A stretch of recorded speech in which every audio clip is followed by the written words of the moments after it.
Around the World in 80 Days by Jules Verne. Chapter 29, in which certain incidents are narrated which are only to be met with on American railroads. The train pursued its course that evening without interruption, passing Fort Saunders, crossing China Pass, and reaching Evans Pass. The road here attained the highest elevation of the journey, 8,092 feet above the level of the sea. The travelers had now only to descend to the Atlantic by limitless plains, leveled by nature. The branch of the Grand Trunk led off southward to Denver, the capital of Colorado. The country round about is rich in gold and silver, and more than 50,000 inhabitants are already settled there. 1,382 miles had been passed over from San Francisco in 3 days and 3 nights. 4 days and nights more would probably bring them to New York. Phileas Fogg was not as yet behindhand. During the night, Camp Walback was passed on the left. Lodgepole Creek ran parallel with the road, marking the boundary between the territories of Wyoming and Colorado. They entered Nebraska at 11, passed near Sedgwick, and touched at Julesburg on the southern branch of the Platte River.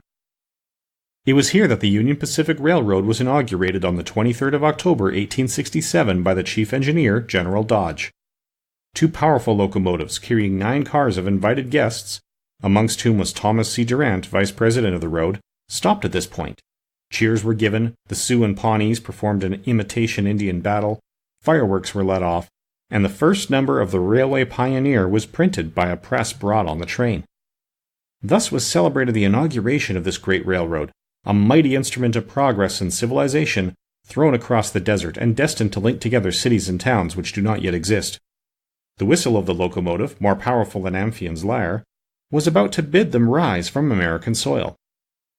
Fort McPherson was left behind at 8 in the morning, and 357 miles had yet to be traversed before reaching Omaha. The road followed the capricious windings of the southern branch of the Platte River on its left bank. At 9, the train stopped at the important town of North Platte, built between the 2 arms of the river, which rejoin each other around it and form a single artery, a large tributary, whose waters empty into the Missouri a little above Omaha. The 101st meridian was passed. Mr. Fogg and his partners had resumed their game. No one, not even the dummy, complained of the length of the trip. Fix had begun by winning several guineas, which he seemed likely to lose, but he showed himself a not less eager whist player than Mr. Fogg. During the morning, chance distinctly favored that gentleman. Trumps and honors were showered upon his hands. Once, having resolved on a bold stroke, he was on the point of playing a spade when a voice behind him said, "I should play a diamond." Mr. Fogg, Aouda, and Fix raised their heads and beheld Colonel Proctor. Stamp Proctor and Phileas Fogg recognized each other at once. "Ah, it's you, is it, Englishman?" cried the colonel. "It's you who are going to play a spade." "And who plays it?" replied Phileas Fogg coolly, throwing down the 10 of spades. "Well, it pleases me to have it diamonds," replied Colonel Proctor in an insolent tone. He made a movement as if to seize the card which had just been played, adding, "You don't understand anything about whist." "Perhaps I do, as well as another," said Phileas Fogg, rising. "You have only to try, son of John Bull," replied the colonel. Aouda turned pale, and her blood ran cold. She seized Mr. Fogg's arm and gently pulled him back. Passepartout was ready to pounce upon the American, who was staring insolently at his opponent. But Fix got up, and, going to Colonel Proctor, said, "You forget that it is I with whom you have to deal, sir, for it was I whom you not only insulted but struck." "Mr. Fix," said Mr. Fogg, "pardon me, but this affair is mine and mine only.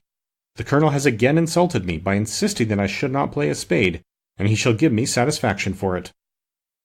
"When and where you will," replied the American, "and with whatever weapon you choose." Aouda in vain attempted to retain Mr. Fogg, as vainly did the detective endeavor to make the quarrel his. Passepartout wished to throw the colonel out of the window, but a sign from his master checked him. Phileas Fogg left the car, and the American followed him upon the platform. "Sir," said Mr. Fogg to his adversary, "I'm in a great hurry to get back to Europe, and any delay whatever will be greatly to my disadvantage." "Well, what's that to me?" replied Colonel Proctor. "Sir," said Mr. Fogg very politely, "after our meeting at San Francisco, I determined to return to America and find you as soon as I'd completed the business which called me to England." "Really?" "Will you appoint a meeting for 6 months hence?" "Why not 10 years hence?" "I say 6 months," returned Phileas Fogg, "and I shall be at the place of the meeting promptly." "All this is an evasion," cried Stamp Proctor. "Now or never." Very good. You are going to New York? No. To Chicago? No. To Omaha? What difference is it to you? Do you know Plum Creek? No, replied Mr. Fogg. It's the next station. The train will be there in an hour and will stop there 10 minutes. In 10 minutes, several revolver shots could be exchanged. Very well, said Mr. Fogg. I will stop at Plum Creek. And I guess you'll stay there, too, added the American insolently. Who knows, replied Mr. Fogg, returning to the car as coolly as usual. He began to reassure Aouda, telling her that blusterers were never to be feared, and begged Fix to be his second at the approaching duel, a request which the detective could not refuse. Mr. Fogg resumed the interrupted game with perfect calmness. At 11 o'clock, the locomotive's whistle announced that they were approaching Plum Creek Station. Mr. Fogg rose and, followed by Fix, went out upon the platform. Passepartout accompanied him, carrying a pair of revolvers. Aouda remained in the car, as pale as death. The door of the next car opened, and Colonel Proctor appeared on the platform, attended by a Yankee of his own stamp as his second. But just as the combatants were about to step from the train, the conductor hurried up and shouted, "You can't get off, gentlemen." "Why not?" asked the colonel. "We are 20 minutes late, and we shall not stop." "But I'm going to fight a duel with this gentleman." "I'm sorry," said the conductor, "but we shall be off at once. There's the bell ringing now." The train started. "I'm really very sorry, gentlemen," said the conductor. "Under any other circumstance I should have been happy to oblige you. But, after all, as you have not had time to fight here, why not fight as we go along?" "That wouldn't be convenient, perhaps, for this gentleman," said the colonel in a jeering tone. "It would be perfectly so," replied Phileas Fogg. "Well, we really are in America," thought Passepartout, "and the conductor is a gentleman of the first order." So muttering, he followed his master. The two combatants, their seconds, and the conductor passed through the cars to the rear of the train. The last car was only occupied by a dozen passengers, whom the conductor politely asked if they would not be so kind as to leave it vacant for a few moments, as two gentlemen had an affair of honor to settle. The passengers granted their request with alacrity, and straightway disappeared on the platform.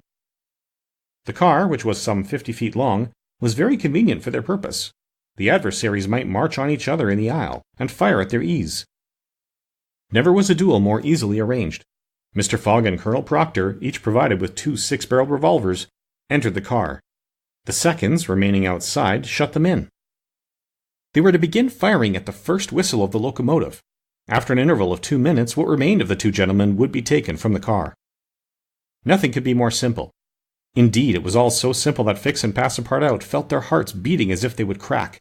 They were listening for the whistle agreed upon, when suddenly savage cries resounded in the air, accompanied by reports which certainly did not issue from the car where the duelists were. The reports continued in front and the whole length of the train. Cries of terror proceeded from the interior of the cars. Colonel Proctor and Mr. Fogg, revolvers in hand, hastily quitted their prison and rushed forward where the noise was most clamorous. They then perceived that the train was attacked by a band of Sioux. It was not the first attempt of these daring Indians, for more than once they had waylaid trains on the road. 100 of them had, according to their habit, jumped upon the steps without stopping the train, with the ease of a clown mounting a horse at full gallop. The Sioux were armed with guns, from which came the reports, to which the passengers, who were almost all armed, responded by revolver shots. The Indians had first mounted the engine, and half-stunned the engineer and stoker with blows from their muskets. A Sioux chief, wishing to stop the train, but not knowing how to work the regulator, had opened wide instead of closing the steam valve, and the locomotive was plunging forward with terrific velocity. The Sioux had at the same time invaded the cars, skipping like enraged monkeys over the roofs, thrusting open the doors and fighting hand-to-hand with the passengers. Penetrating the baggage car, they pillaged it, throwing the trunks out of the train. The cries and shots were constant. The travelers defended themselves bravely, some of the cars were barricaded, and sustained a siege like moving forts, carried along at a speed of 100 miles an hour. Aouda behaved courageously from the first. She defended herself like a true heroine with a revolver, which she shot through the broken windows whenever a savage made his appearance. 20 Sioux had fallen mortally wounded to the ground, and the wheels crushed those who fell upon the rails as if they had been worms. Several passengers, shot or stunned, lay on the seats. It was necessary to put an end to the struggle which had lasted for 10 minutes, and which would result in the triumph of the Sioux if the train was not stopped. Fort Kearny Station, where there was a garrison, was only 2 miles distant, but, that once passed, the Sioux would be masters of the train between Fort Kearny and the station beyond. The conductor was fighting beside Mr. Fogg when he was shot and fell. At the same moment he cried, "Unless the train is stopped in 5 minutes, we are lost!" "It shall be stopped," said Phileas Fogg, preparing to rush from the car. "Stay, monsieur," cried Passepartout. "I will go." Mr. Fogg had not time to stop the brave fellow, who, opening a door unperceived by the Indians, succeeded in slipping under the car, and while the struggle continued and the balls whizzed across each other over his head, he made use of his old acrobatic experience, and with amazing agility worked his way under the cars, holding on to the chains, aiding himself by the brakes and edges of the sashes, creeping from one car to another with marvelous skill, and thus gaining the forward end of the train. There, suspended by one hand between the baggage car and the tender, with the other he loosened the safety chains, but, owing to the traction, he would never have succeeded in unscrewing the yoking bar, had not a violent concussion jolted this bar out. The train, now detached from the engine, remained a little behind whilst the locomotive rushed forward with increased speed. Carried on by the force already acquired, the train still moved for several minutes, but the brakes were worked and at last they stopped, less than 100 feet from Kearney Station. The soldiers of the fort, attracted by the shots, hurried up. The Sioux had not expected them, and decamped in a body before the train entirely stopped. Though when the passengers counted each other on the station platform, several were found missing, among others the courageous Frenchman whose devotion had just saved them.